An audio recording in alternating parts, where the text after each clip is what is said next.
Welcome to the 2019 Fantasy Football Tight End Recap. We're going to go over the significant tight ends for 2019, as well as give you a top 10 for 2020. Make sure you stay tuned to the end.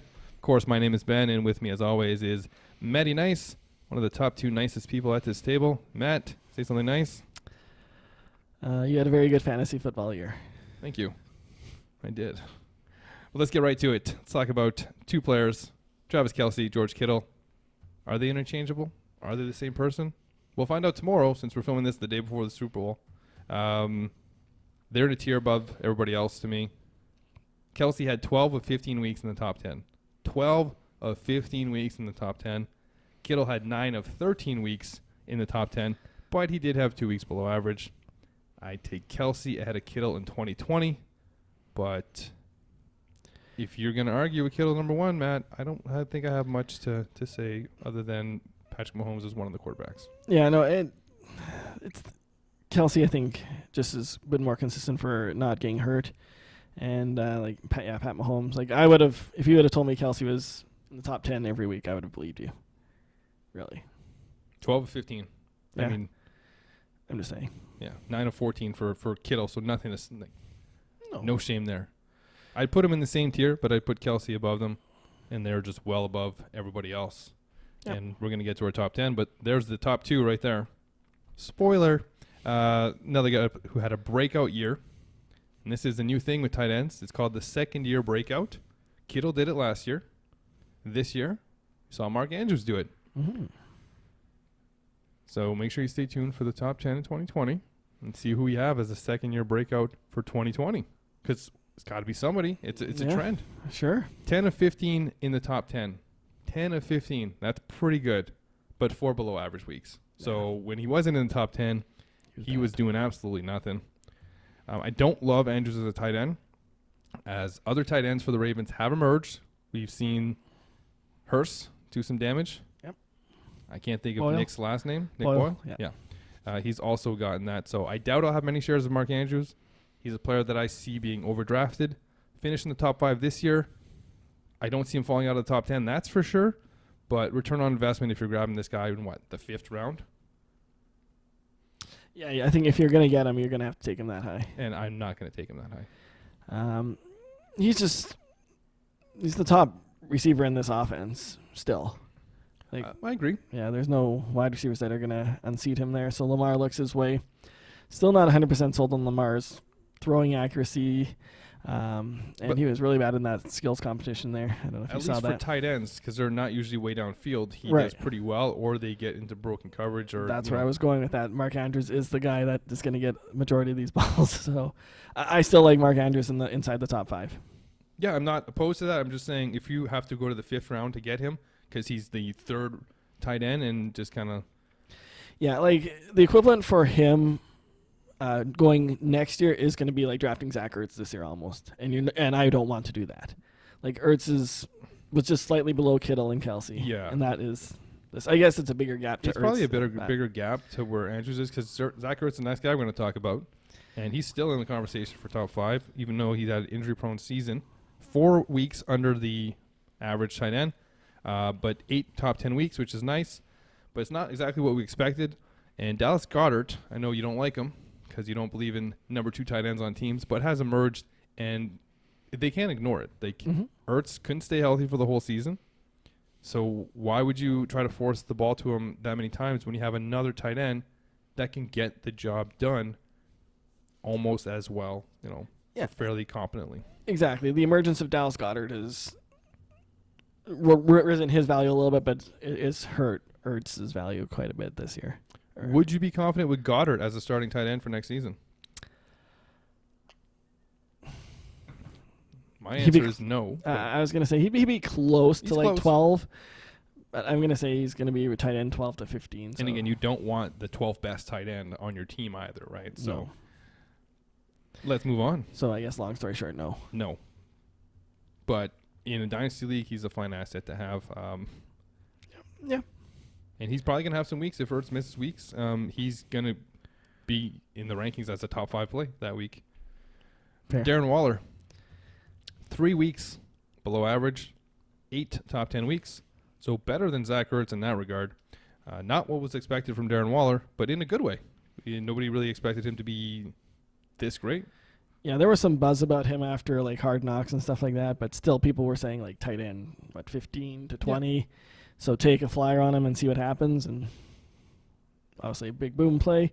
A lot of people, were, myself included in one of the leagues, were able to pick him up after week 1 and rode him.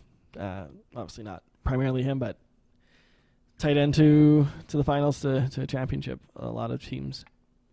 Yeah, when you can get your tight end like that after the draft, if you had somebody like Njoku who got hurt and missed pretty much the whole season, that's fantastic. Mm-hmm. Another breakout year was Austin Hooper. We've said it 100 times. He's better in PPR. Very consistent this year with 7 top 10s, only 2 below average performances in 12 weeks.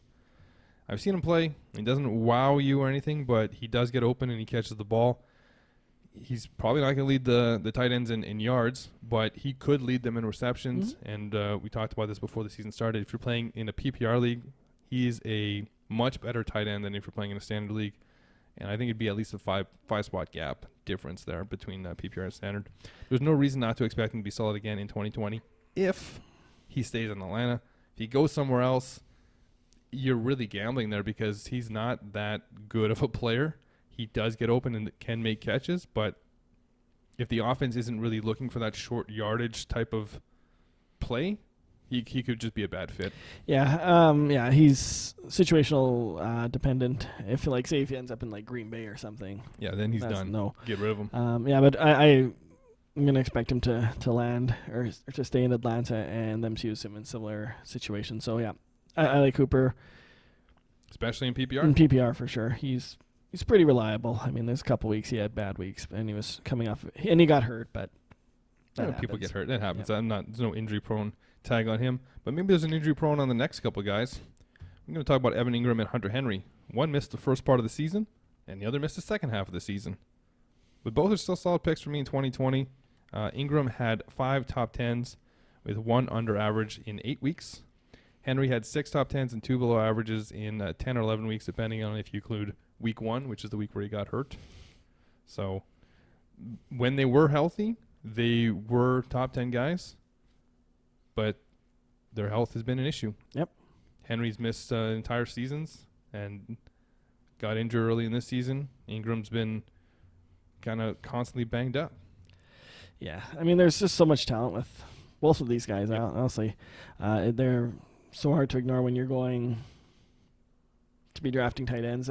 Hunter Henry is a free agent, I'm pretty sure about that. I'm pretty sure as well. But I don't think that's a situation that's going to scare me. That wherever he lands, I think he's going to be pretty solid.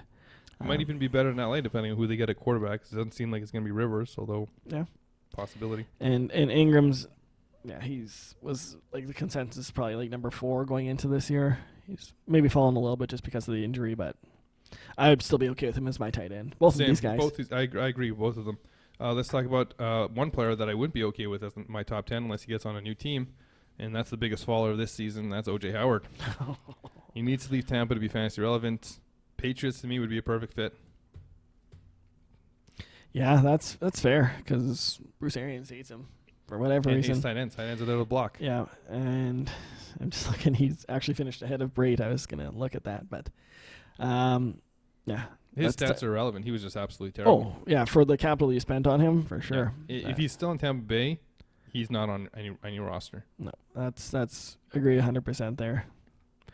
Sorry, O.J. Howard. We did talk about this as a possible thing that could happen because of the Arians system and because of the fact that he has tight ends into block and he doesn't care to use them as pass catchers. But we just thought you've got this much talent. Yeah. Nope, apparently not. Good enough with Godwin. Hey, Godwin's hurt. Mike Evans is hurt. It's all right. We got Rashad Perriman. We're still not going to use O.J. Howard. Exactly. Let's talk about somebody else who had an injury-riddled season, and that was David Njoku. Lost season, so his price tag should be pretty low in 2020.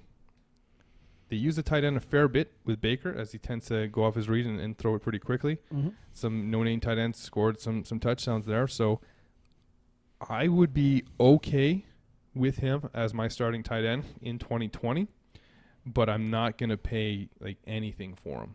He's basically going to be free, and I'm just punting at the tight end position and taking a risk on him. And if it doesn't work out, hopefully there's this year's Darren Waller that I can pick up after week 1 just to have a safety blanket. Yeah. See, I wouldn't. I've got him in the top 10. Spoiler. And sorry, it's a little bit, but because I don't think you can wait like a super long time on him, like as in like your last pick. No, I'm not saying that, but I'm saying once your starting lineup is set and you got your depth set, then whether it's before or after quarterback, it depends on what the quarterback landscape looks like for your draft. Okay, but so I'm assuming everybody has a starting tight end, and then I'm picking him. okay, but you're not taking 2 tight ends, right? No, Okay. because who else do I want that's going to be like? It would have to be the right player for me to take 2 tight ends, and it would be. I can't see unless say Kelsey gets like a preseason injury and you need somebody for week 1, then sure. Unless you can start a tight end in the flex. Yeah. But unlikely, very unlikely. Like I said, I'm happy to just grab somebody off waivers if I whiff on Njoku. Yeah, he's got a lot of talent. I've talked about this in the last couple episodes. I expect the Cleveland offense to be better, Njoku included. Yeah, make sure you check out the link to those episodes in the descriptions. We went over the quarterback, running back, wide receivers, and we gave our top 10s at each of those positions. But let's move on to Jared Cook. It's going to be a big pass for me. First 4 weeks of the season are below average, but then 6 of 9 in the top 10 with no below average weeks after that. So I just think he's too streaky to trust. I think he developed the rapport with Breeze, but he does this on teams. He has really good weeks, and then he disappears. I don't want him. Yeah, I mean, I can see both sides of Cook because he was, for a guy that's not consistent, he was actually pretty consistent from week 5 going forward. Yeah, from week 5 going forward. But yeah, I don't mind the talent there. He's got it, but yeah, he's so inconsistent. And another year older, right? He's Another year older. not a young man. And I think he's a free agent as well. Who knows his contract situation? He has to stay in New Orleans to be anything, yeah. for him to be even talked about on the show. So we're assuming he's still in New Orleans. Why would he want to go anywhere else? I'm sure they'll sign him for a good deal. That's it for fallers, unless you have another guy that you can think of that's fallen off. And we talked about Ertz, who's fallen a bit, but not to that level. And Jimmy Graham fell like years ago. Yeah, Jimmy Graham's done. Rudolph, some people had.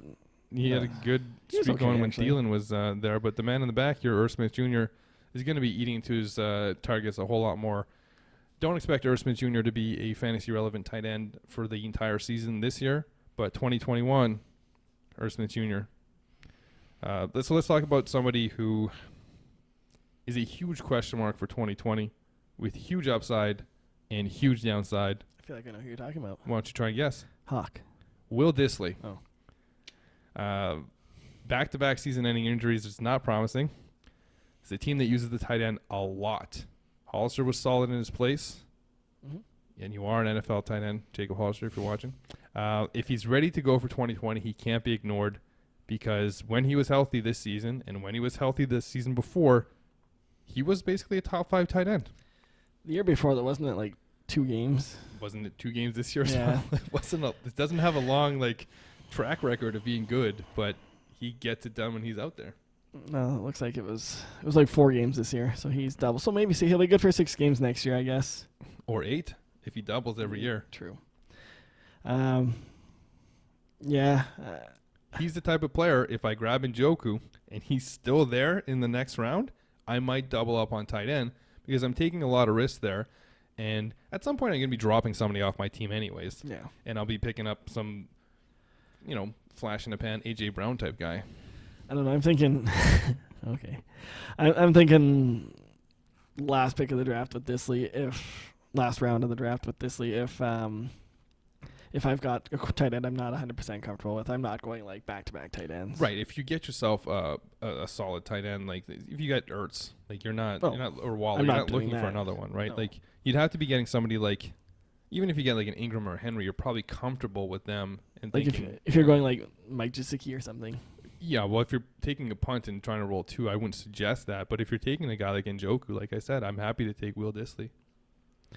I would just pick up someone from waivers. That's our free agents. Here's another one that you might want to gamble on as well, and that's Tyler Higbee, who came on strong at the end of the season. They paid him, but Gerald Everett's still there, and he was their go-to early in the year. I don't like the situation because I think it's going to be some type of a share, similar to what Irv Smith Jr., man in the back, and Kyle Rudolph had this season, where they both kind of played almost equal or a 60-40 split. It's been Gerald Everett for the first half of this year. The year before was more Gerald Everett than Tyler Higbee, and then Tyler Higbee came on strong near the end. Can't go away from him. Yeah, I just remember when they signed Higbee, I just didn't understand it at all. Like, why are you giving this guy this kind of money? And then they didn't do anything until week 8, 9. like week 13 with him, really. Yeah, that late. Yeah, like week 13 is his big breakout. He had nothing higher than 8 point, or he had a 12-point game the first week, but Probably just got a touchdown. yeah, probably. And you said Everett's still there. He's a high upside pick, I think, next year. And he's the type of person that if you're grabbing him and then you're grabbing a second tight end because you've punted on tight end and decided that you're going to take too late. It's just kind of the tight end landscape, right? There's only so many guys that are solid picks. Like you got Kelsey, you got Kittle, who are both going to go way too high for most drafts for us to get. Mm-hmm. Then you have a guy like Andrews, probably still go too high. Waller fits in that bill. Ertz. Mm-hmm. So you're at like 5 guys. After that, it's injury risky, right? You got Evan Engram, Hunter Henry, Njoku. If you're taking that high, like. And then like. I don't think you're going to get a guy Hooper. like Higbee, honestly, if you're waiting on tight ends. Probably not. No, because people will remember these last 4 or 5 games here that he had. But he might be the guy you take a bit early because you're a Higbee believer, and then you back yourself up with somebody else. Everett.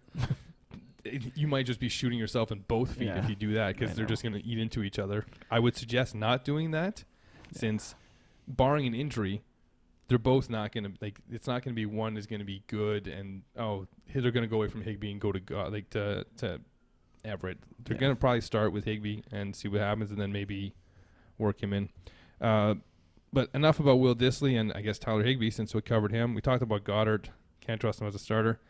Eric Ebron. Landing spot dependent? Not interested? I don't think so. I'm not interested. Because I think Indy was an okay situation with like Doyle kind of. It was great when Doyle was injured in 2018. Yeah, but he was terrible in Detroit. He went to Indy, had the good year. Everybody's terrible in Detroit. Yeah. Well. All right. Let's talk about Jack Doyle. He's going to be the only show in town in Indy. Quarterback play fell off the cliff mid-season. Which was kind of strange. I assume Brissett will still be the starter this season at least. It could be his last season as a starter. Where would you rank Jack Doyle as a starter?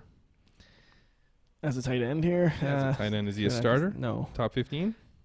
Probably about 15, I'd say. That seems fair for him. Because he's like the player himself is fine.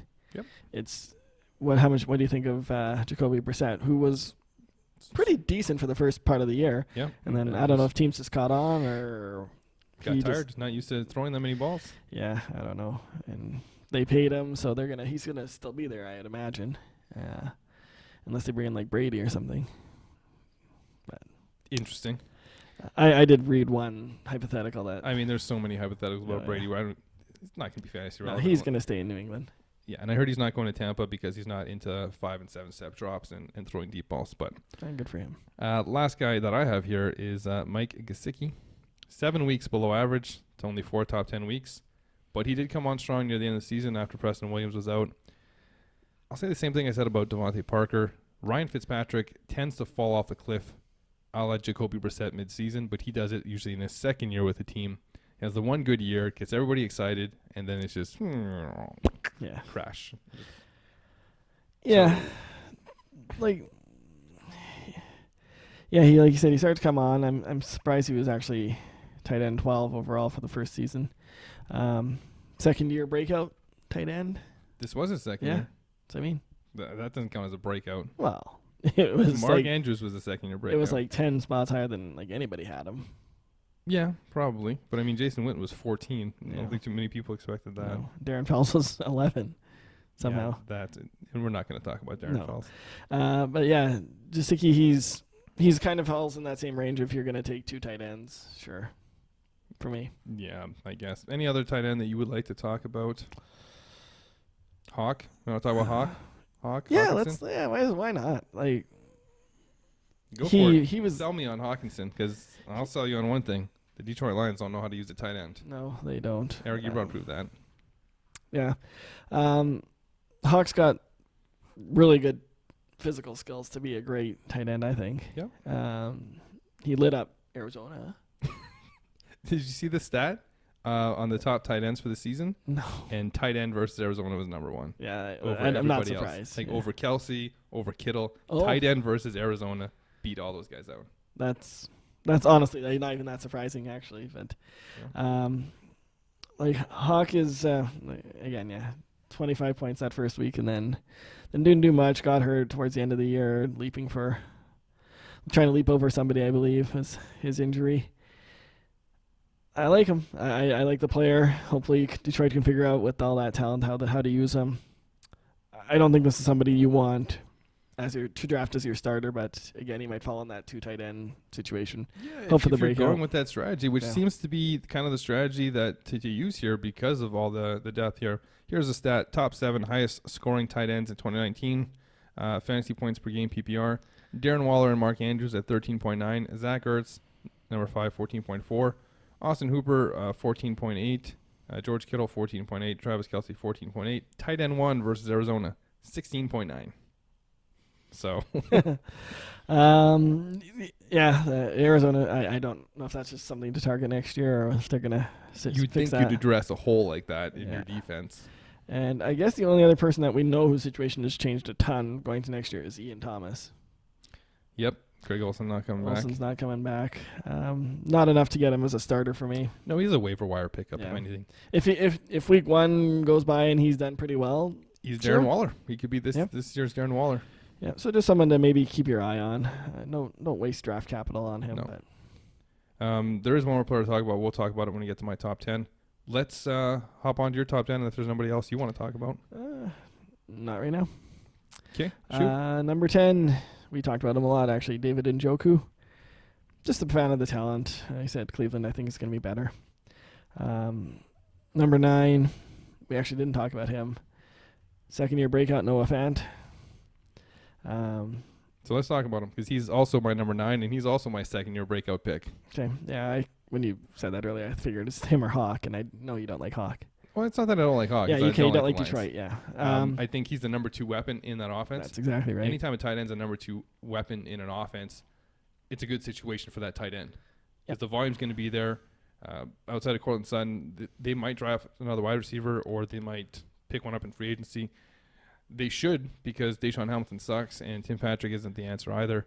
Yeah, and he was. Yeah, he didn't have he did have the one really good game when Locke was in there, but he was okay. You give them an off season to work together, and it should be really good. Yeah, I could see him being the Mark Andrews, being the George Kittle. He definitely has the talent. Mm-hmm. To me, he was the highest upside tight end coming out of the draft last year, and last year's draft was fairly loaded with some decent talent. The man in the back, Irv Smith Jr., still a year away, in my opinion. And then Hawkinson as well, the most NFL-ready tight end we've seen in a while. Yeah, showed it 1 week and then disappeared. But that was also Arizona. Yeah, I know. I still think I almost put Hawk in the top 10, but I just honorable mention. Couldn't bring it to it. Sure, because I think the upside is going to be there. But anyway, that was one. My wide receivers were surprising enough for you. I didn't want to. Yeah, didn't want to blow my mind anymore. Exactly. Okay, number 8 for you. Number 8. Well, the man in the back, clearly, Irv Smith Jr. I'm just kidding, obviously. Bad joke. Thank you. Hunter Henry, we talked about him. I don't think this is landing spot dependent. Potential to be higher. I really like his talent. We've talked about that injury prone going into this year. Injury prone a bit. Value, right? But risk reward. Yeah, number 8 for him. Number 7, another injury risk / really good talent, Evan Engram. Would put him a lot higher, probably number 3 if he didn't get hurt every single year. I really like the talent there. Number 1 option in New York. Daniel Jones is going to be better. The wide receivers are going to be okay. That teams can't really focus on him. Plus, they've got Barkley. Mm-hmm. Number 6, this is landing spot dependent, is Austin Hooper. If he stays in Atlanta, he's going to stay there. If he comes out of Atlanta, might fall off the list. He might fall off the list. Yeah, probably. And you get like Higbee or somebody in there. Pittsburgh would be a decent fit. Yeah. Number 5, Zach Ertz. mentioned, it's Dallas Goedert taking away too much from him to keep him out away from number 3 going into this year. Number 4 is Darren Waller. Number 1 passing option in Oakland. Most games amongst tight ends with 100-plus yards with 5 this year. Mark Andrews, number 3. I mean, tier below the next 2 guys, but is still the next best tight end to me. Number 1 option in Baltimore. I've got Kittle as number 2 and Travis Kelce as number 1. So our lists are pretty similar for once. If you watched any of the other episodes, you saw that we'd have some similarities in some things, but for this one, it's basically top to bottom, very similar to only one player not on each other's list, and both falling at number 10. Okay. Honorable mention, David Njoku. Just still wonder about that Baker Mayfield offense, right? So there's a lot of risk there. A little bit less risk at number 10, Big Will Dissly. Is that less risk? I don't know if that's less risk. It's debatable. Like if I'll know right away when he gets hurt that he's done, and then I can go shopping for somebody else. But in Njoku, you might be like, okay, this is the week he's going to get it done, like you did with Beckham this year. This is the week Beckham's going to get it done. Number 9, Noah Fant, second-year breakout. Austin Hooper at 8 in Atlanta. Hunter Henry at 7. Evan Engram at 6. Ertz 5. Mark Andrews at number 4. Darren Waller at number 3. Kittle at 2. And Kelce at 1. So yeah, those are very similar. Very similar. I got Hooper a couple spots lower than you. We got Waller and Andrews flipped. And then Dissly and Njoku is the only difference there. Yeah, maybe I should have thrown in Hawk to make that different.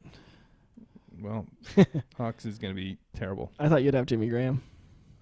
Don't know why you would think that. Because it's another bad joke I just think made. He's probably not going to be on any team. Maybe special teams, but I think he should probably... he's not a special teams player. Hang it up. I don't think he has it anymore. Of course, if you can get a contract and make money, by all means. All right, Matt, you have anything you want to add before we go? Thanks for watching. Thanks for listening. Hopefully you're doing both.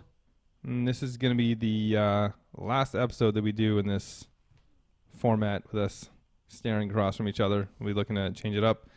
Probably won't be any new episodes until April before the draft. So make sure you hit that subscribe button and the bell to be notified when new videos come out. But yeah, that's it.